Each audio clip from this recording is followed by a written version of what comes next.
I'm so glad the men's healing panel is next because we didn't have a lot of feminine energy up in here. Yes? Yes. And it's cute. But we're trying to see the men's in them. Okay. So all three of these amazing gentlemen had an opportunity to participate in Healing While Building last year. And I had to bring them back. You already know Life, my amazing co-host. I think he balances me out because y'all have been and had anxiety if it was just me the whole time. Okay? Yeah. And then we have Keon, my brother from another mother. I swear that's like seriously my brother. We think the same. Chop it up. And I'm super excited to have him on the healing panel again. And it's going to be moderated by Tre. Tre is always in deep thought, y'all. He's always in deep thought. So let me have you amazing black men come on up. Let's give it up for these guys for the men's healing panel. Come on up, come on up. What's up, bro? So I said, man, what's poppin'? You about to make a wig? Come on. Hi. All right, so let me set expectations. Because last year, these ninjas went in overtime. 20-minute panel, 10-minute Q&A. What did you hear me say? 10 minutes. Take all the time you need. This your building. I'm just kidding. 20-minute panel, 10-minute Q&A. We got you. All right, yeah, we do. Rock and roll, have fun, y'all. Let's go.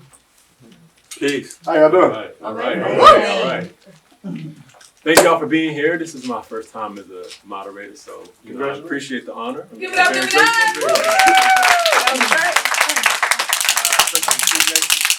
Especially to sit next and to share some wisdom. Y'all are well-accomplished men. Y'all are fathers. So I'm gonna just get right into it. All right. So first, why is mental health important for men, especially? Just at the core. Could I ask a question before Keon jump in? Yeah. I'm glad you closed that door. Here's the difficult part. You're a therapist. I wish you should just come. We're not going to be 100% honest up here. And that's the thing about therapy. We were just talking about our vulnerabilities. Being men is hard to have real conversations because we have always been trained and conditioned to take in consideration what her feelings are going to be on the other end of this conversation. So even if it means sacrificing my sanity. So therapy is so important because we have a certain clause there that says somebody going to jail if you tell what I'm telling you. So that's me being as open, honest, and transparent with the room is I'm probably gonna tiptoe as I talk for the sanity of the people that I've been taught all my life we're supposed to protect. Oh my God. So I've been raised to not bleed on the sheep. We're not saying that you're a sheep in a bad way. But it's these shoulders were built a certain way for a certain thing, and the gravity of my life might be a little heavy for everybody. And it's dope. This is my brother. We really have real build. We just had a build. I'm like, I could cry with Keon. You know what I mean? That's why we was in the front. So that's my piece. So therapy is important because it's not just a safe space. It's a sanity space. Well, I appreciate you. You just created a whole space. I mean, you really just created a whole space for us and gave it dimension and a certain level of comfort and depth, and that's what you do. That's what we really need. You say therapy. What do you mean when you say therapy? What do you mean? Like traditional? Yeah, my therapist. I call on the phone right now before I walk to the stage. I don't have a time period when I need to come in your office because I'm really, we're really, real 100%. And I can only speak from my experiences. I'm real 100% melanated, all the way black man that carries my flesh every day, that speaks on stages to people. So before I present something to somebody else, I need to do a sanity check and say, yo, am I speaking from my pain, I'm speaking for a space of I'm responsible for the blood that I put on the people. So I have a real therapist that our relationship is, if it's 4 o'clock in the morning, her phone rings, her husband will say, yo, grab that, that's life. Because I need it in the moments. You take full responsibility for all day. You, it's Yeah, in you. like as a speaker, you're responsible for the things you say and the interpretation thereof. So it's not just what the speaker thought he said, but it's what the listener thought they heard. The ripple effect of my words could crash a community. So I have to make sure I have somebody who's been to school, understands the mentality. I fired a lot of therapists. But like, this ain't it. This ain't it. Don't just diagnose me. You have to really know who we are, who I am. I've been in the military 21 years. I've been in the hood my whole life. You got to have a certain level of intelligence. And I believe, and I want to make sure Keon gets the conversation. Yeah, of course. It's necessary to find somebody who's been to school for this. Not just, I'm an internet guru. Because I'm in crash out mode. Like, we just talking, as good as you can get me, that other end we understand well. You know what I mean? So you want to make sure you got somebody that can bring the credible Hulk back down. Keon, what has you laughing with this? It's therapeutic, right? And so this conversation that we have, like Life said, we have it all the time, right? And just me and him having a conversation up here, everybody in this room would either cry, crash out, or probably be in disbelief of the things that we actually deal with on an everyday basis, right? And it's not that we're right or wrong. It's not that we're perfect. It's not that we're this amazing just man. It's just that we're men, right? And when I say men, I mean like men. You know what I mean? And there's a lot of responsibilities that come with that. There's a lot of, my coach used to call it eating shit, right? It's a lot of eating shit that come with it, you know? And at the end of the day, the thing that's always said and that's always quoted about men is it is what it is, right? Man, it is what it is until it's not what it's not, right? So if we had a conversation or if we really dug into, and that's why I was laughing, right? Because it's like, bro, you have no idea. Like, you have no idea that the two men that are sitting here, right here, me and Life, right, are probably from the same stock. Which means that for me, like he said, he can call me and cry, right? I can call him and just pour it out and know that the person on the other side of that phone is not going to look at me as weak, right? Not going to look at me as, oh, I can get him, right? Not going to look at me as, when I see him, I need to act a little funny because I'm probably a little bit superior over him, right? It's all about, bro, you need me, I need you. But at the same time, right? At the same time, there's that cage that monster is behind those bars waiting to come out, right?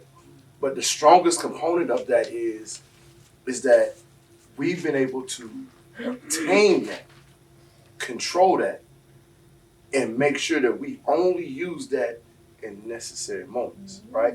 Which on the flip side of that, if we go all the way back to where we started, which means that we probably the strongest men that y'all probably know, right? Mentally, emotionally, spiritually, right? Because I know for me personally, in the conversations that we have and that we've had, we've healed ourselves, right? And it's not that we've done it by ourselves. We made the choice to heal ourselves, to be a better communicator, to take responsibility, to understand, like, hey, you know what? I was wrong, right? And not to get all in depth and everything, but I was married before, got a divorce. I apologize to everybody that I affected with the choices and the decisions that I made throughout that process, right? Because I had to heal and understand that, you know what? I'm the head. no matter what other roles anybody played in this situation, I'm the head, right? And me being the head means that I'm responsible for everybody behind me. So the choices that I made because I wasn't healed, because I wasn't whole, because I wasn't happy, and I didn't know how to approach things with emotional intelligence or approach things with principle, approach things with discipline, approach things with certain standards that I'm supposed to have for myself, I failed a lot of other people, right? So as a man, I had to apologize and be okay with that. But back to that point, that therapy is the only thing that has helped me understand me. Because what therapy did for me was put a big, bold, I'm talking about, they clean that thing with the best Windex in the world, like, right? And put that mirror right in front of me. And I had to see every flaw, every situation, every detailed thing about myself that wasn't right. That's what it did for me. So going into, y'all are both have such great responsibility and self-awareness. So with that, I imagine comes, and I've observed you too as you grow a little bit. Now you got like this year, congratulations. You expanding and growing. We winning. So, you know, more weight, more weight. Yeah, I get that. More weight, influence, and responsibilities. So what is it that you do to, whether it's maybe you increase the way you pour into yourself or to assist this desperate need in the men beyond you, right? I know you have a son. So either y'all could take that. What is it you do to, with that responsibility, to really uplift the next generation? And just your generation. That's a great point. I think the biggest thing for me, and I tell people this all the time, man, like, I could really probably be, like, I'm supposed to be on big stage, like all of these things that like a lot of people tell me I'm supposed to be, right? Mm-hmm. But I was telling like this earlier, the thing that I've done is that I've never turned myself into a character, right? Mm-hmm. So most of the time when you think about someone that you see online, the gurus or these people that are good at making things look a certain type of way, 9 times out of 10, that's a character, right? Which is okay. You know what I'm saying? You got Denzel plays roles, right? You get paid well to play a role, right? Well, I'm just me. I don't know anything else but to be me. I don't know how to be something else that I'm not, right? And so that allows me, one, it allows me to be reachable, right? It allows me to be able to do a partnership with TED Talk, right? But then go to the community center at the boys club and play basketball with all the kids. You know what I mean? Yeah. And then finally, when they see or look up who I am, it's like, bro, he was just at my school. Like, yeah. You know what I mean? But I understand the value of proximity. I understand the value of being able to pour into the people that's coming up, because that's the thing that, like, I own a smoothie company, right?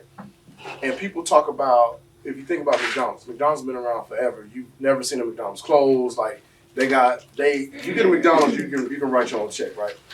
Well, McDonald's didn't get big because of the cheeseburger or the Big Mac, right? Mm-hmm. They got big because of the Happy Meal. That's how they won. That's how they really won, right? It was the Happy Meal. It wasn't the all beef patty, special sauce, little cheese pickles. Right, you know what I'm saying? It's the Happy Meal. So that's how McDonald's has created this longevity, because they attacked the generation before, which becomes the generation current, which becomes the generation past, which teaches the generation before, and it creates this cycle, right? Hence generational wealth, right? Generational curse, right? Same thing. So for me, my goal is, if I can attack and become this trailblazer, like, that's a word I want y'all to really understand. Because again, me and we talk all the time. We're just talking about this. This is real. These are real conversations that we have on a day-to-day, right? If you think about it, everybody talks about generational wealth, right? Everybody talks about doing all. None of us. I can speak for myself, right? I don't know a trust fund baby. Generational mind. You see what I'm saying? Look at you. I don't know. Make some. I don't know one. But my goal is to create them, right? So now as I create them, I become the trailblazer. So that means that I'm going to take all the arrows, all the bullets, all the whoopings, all the thorns, all the stressful nights, all the long days, all of the sacrifices, right? But it's okay because I'm going to be the trailblazers because my baby's going to be trust fund babies. You know what I'm saying? My baby's going to be trust fund babies. And that's because of the things that we are willing to go through. That's because we're able to go through all these things. People, if you're in this room right now, I can understand you probably like to go on walking trails. You like to go hiking, right? You like nature. I can tell, right? I do too, right? I'm a tree hugger. You know what I'm saying? I like that, right? I want y'all to think about something. Every time you go in the woods and you go on a trail, you've never questioned who started that trail. You've never second guessed where this trail was going, right? Yeah. You blindly are led by a trail or a path because it's laid out for you, right? So the next time y'all go to the woods, because I'm kind of crazy. I like to go off trail. I like to go off and do my own thing. Right? I get lost all the time, but it's okay. But next time you go and you go on a trail, look and see how many people have walked down this path to create that trail. Now, I guarantee you, if you step off that trail and start to make your own footprints, right? And you come down and create your own trail. You start to create that own pathway and watch how many people follow, right? Watch how many people start to follow that. And that's what we have to do in everything that we do. Because nobody's going to do it for us because we all used to following the trail, right? So when we do that, now we can start to create the path that we want to. It's really, I really get such a sense of just leadership. Y'all like Superman and Batman. This is strong energy, and I really respect it. So thinking about leadership, thinking about guidance, like legacy, I want to ask, just looking at the audience, who in here is a parent? Who in here is a parent of a man, of a boy? Okay. Just speaking to them, I know you have a son of your own. What is... yes, many of them, right? What is something that you really had to make sure you instilled in your children to support their mental health? Knowledge of self.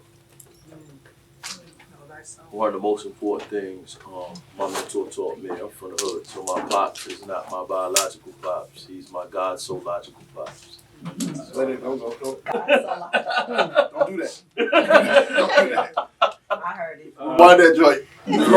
He's not my biological father. He's my God-so-logical father. So God knows I'm enticed by it. I keep the taste in my mouth. I'm not worried about if I got to do it, heck of high water, I'm going to do it.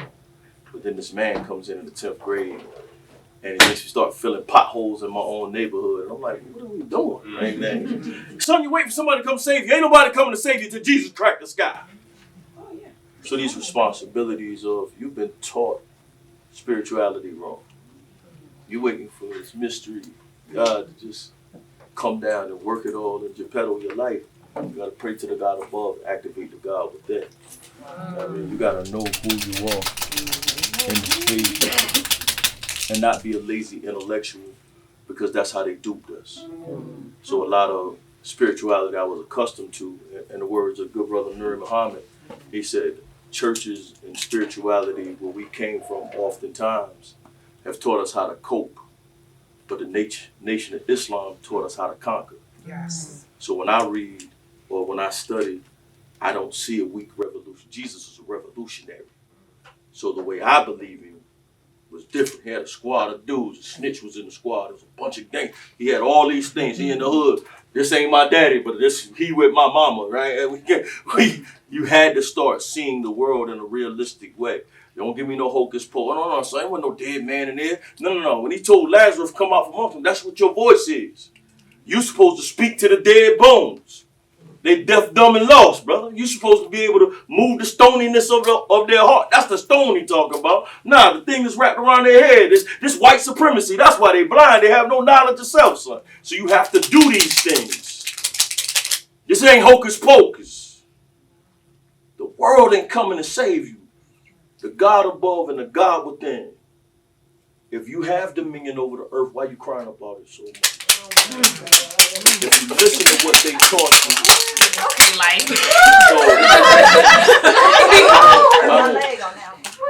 So the most important thing for us to teach and not to be scared of for men, and I'm not just talking boys, men. I know when I said I got a lot of, I did intense therapeutic foster care for 15 years. I've been a Marine for 21 years. I go to speak at the school, and my block, all the dope boys are like, yo, then come to the porch. Anybody know what the porch is? You come to the porch, you over there with pit bulls, fiends, dope dealers, and all their kids. So you have to, yo, you the one of us. They gonna pull one from amongst us. Dope boy on my phone every day. Yo, you gotta come talk here. The bloods of my state. Hey, you gotta go talk to the blood. So I can't say how many sons I have. Because people put you in a father position without your knowledge. So when you move around as an elder statesman, right, all this gray hairs in my face that I never die, because they should be able to come and see, oh, there's wisdom here, right? So the biggest thing that we must teach men, especially our men, I speak for who I'm purpose for, first and foremost, understand me. So we have to teach them knowledge of self. You have to teach them, yeah, the playing field ain't level, but run on uneven ground. I have to teach you self-love because you've been taught to hate yourself. I have to teach you to love you. You don't have to hate nobody else. You don't have time to hate nobody else. You got to first learn to love you. And if we're not taught to love, because we wasn't taught, men, that's where I'm from. Man, I was dying to be real. I'm in the Marine Corps going back to the block with a do-rag, 2 big gold chains, standing on the block with my homeboys, and I'm successful in the Marine. I'm an E6 at this point. I can retire. I got promoted faster than everybody I know. I'm standing on the block. With my best friend, he like, bruh, tuck your chain. You know where you at, right? We out here handling business like we on the clock right now. I was dying to be real. And what real was everything, like getting a job, that wasn't real. That's some sucker stuff. So I was taught to hate myself and kill things that look like me and fight things that look like me and oppress people who look like me. If we don't teach us self-love, man, God is love, you're never going to be able to understand God. That's why we ain't in the church like that. That's why we don't have spirituality. I can't understand your mystery God. I don't care that you're telling me that, oh, he gave his only begotten son. Everybody I know daddy gave him up. You got to give me something better. So the first thing you have to give me, so you think we just don't want to be there. We not built to be weak. And this person that you got hanging up there don't fit the description. The person you got hanging up there, he wasn't no sucker, not anywhere I read. But you want me to be docile. It's the Incredible Hulk theory. I'm going to write this speech, and I keep saying it. But I'm going to give it to you right now. So if you got a son, I want you to understand what this looks like. If you ever watched the Incredible Hulk, I challenge you to sit with your sons and watch them the first Incredible Hulk movie. All the way to the end when they fought the, who was the dude they fought? The Abomination. What was that? The Abomination. No, when everybody was together. Thanos, right? Oh, dang. So here's the thing about self-love, and I'm going to keep this, because we got so much information I want to make. We got 5 minutes. I want to make sure the brother speaks. So check this out. So here's the thing. The Incredible Hulk conversation, right, is really the evolution of black men. Yes. When my son come here tonight, y'all going to see. We move alike. The thing is, in the first Incredible Hulk, this man's angry all the time. You ain't gonna like me when I'm angry. When we came out the womb, we angry, bro. I'm from the hood. My dad ain't there. My mom don't understand. She hate my dad's face, but she say every day I look just like him, right? So I'm mad. I'm tearing up everything around. When I'm mad, I don't know how to control this anger. That's the first movie. There's a part where his father sits down with him. They're both sitting between these 2 lasers. And his dad like, give me the power back. We was once gods. They came in with a pair of, they stole our religion. We used to conquer the world. This man's having this conversation in the middle of the movie. You missed it. He's telling it, I want you to go back. If you don't watch the movie, just go to the point where him and his dad sitting between the lasers. His son is locked up. He's trying to get the Incredible Hulk to come out. And he's like, no, I can't do it. Why? Because they're going to lock your mind up when you do it. The next movie, as the Incredible Hulk grows, right? The next movie, he's trying not to be mad the whole movie. This is when we get introduced to church. This is when we get introduced to spirituality. This is when we get introduced. I'm a rocket. I'm not anti-church. My pastor's on my phone just as much as my therapist. I speak to both daily, right? So the thing is, the next movie, real quick, the next movie, he fights his whole life not to be mad. I can't get mad. I can't get mad. I can't get mad. I can't get mad. I can't get mad. The end of the movie, the monster's coming out the sky. He about to kill that like, yo, we need you right now. He started walking off. He took his joint off. He's like, yo, we need you to make you mad. He was like, I already figured it out. You ain't got to make me mad. They're like, why? He's like, because I'm always mad. Boom. He comes out. He turns around, crushes it. Hey, man, we want your aggression when I put you on that football field. I want your aggression, Marine, when I need you to go out here and kill blindly. I want that aggression from you when it's time for me to control your aggressions, right? I want that aggression when I got you in a boxing ring. I want that aggression when you come into certain spaces and places, right? The next movie on Thor, he the Incredible Hulk the whole time. He done sold out to, yo, the last movie they told you we need your aggression, we need it. The next movie, all he is the sports dude. He never changed. They gave him the jacuzzi, they gave him girls. He was in there beating people up. He eating grapes. He don't care nothing about the people no more. He's the most intelligent person in Marvel. He doesn't care about his intelligence no more. Thor comes to get him to bring him out. He's like, nah, I'm good over here. Whatever y'all got going on, have that. I'm right here. They brought him back down. The next movie, he's like, yo, when you see him in the last movie, y'all realize the Incredible Hulk is huge? He was working on meticulous little things. He doing science in the last one. He didn't fight nothing. That's the evolution of us. I want you to see he a monster. When you dap Keon up, I'm a man. A whole 100% ashy elbows, rusty knuckle man. When I dap him up, I'm like, that joint don't move. It don't shake. He the Incredible Hulk to me. Him and my dick. But they also geniuses. So we have to tell our sons to answer your question. I know you thought I was off. I'm not. The answer to the question is, I need you to be intelligent. You're the creators of science and mathematics. I need you to know who you are. But also, you can't lose that. You can't lose this. My brother back there, I notice your bill. I'm a real ashy. Look, when I see brother, I say, we can't lose looking like superheroes. We can't lose that part. So I have to tell him, being big ain't enough. Being the fighter ain't enough. The evolution of you, whenever we get into whatever religion, any space you go to, you realize all of our religions, whether I say peace, hotep, assalamu alaikum, or greet you like Jesus, peace be upon you, right? When we get to the evolution of being a man, right? When we get to the evolution of spirituality, self-love always leads me back to peace. Mm-hmm. I'm not the monster, but don't test us. Let's go. I'm a genius on both ends. I'm the yin and the yang. We were just talking about it. We geniuses in what we do. But trust and believe, I'm intimate with that other thing. Trust and believe, I'm surgical with this pistol on my waist. But I had to have evolution to be in a room with y'all with a pistol. I gotta know, you'll never take me off my square. You can say whatever. We can fight, we can do. Let somebody come in and try to hurt one of y'all though. I'm surgical, but I have to be intelligent enough to have the balance between the monster and the genius. So I teach our sons, never lose that part. Learn to love exactly who you are. Know God for yourself, the God above and the God within. Don't ever let this world tell you who you are. But don't you ever make an excuse for not being who you want to be.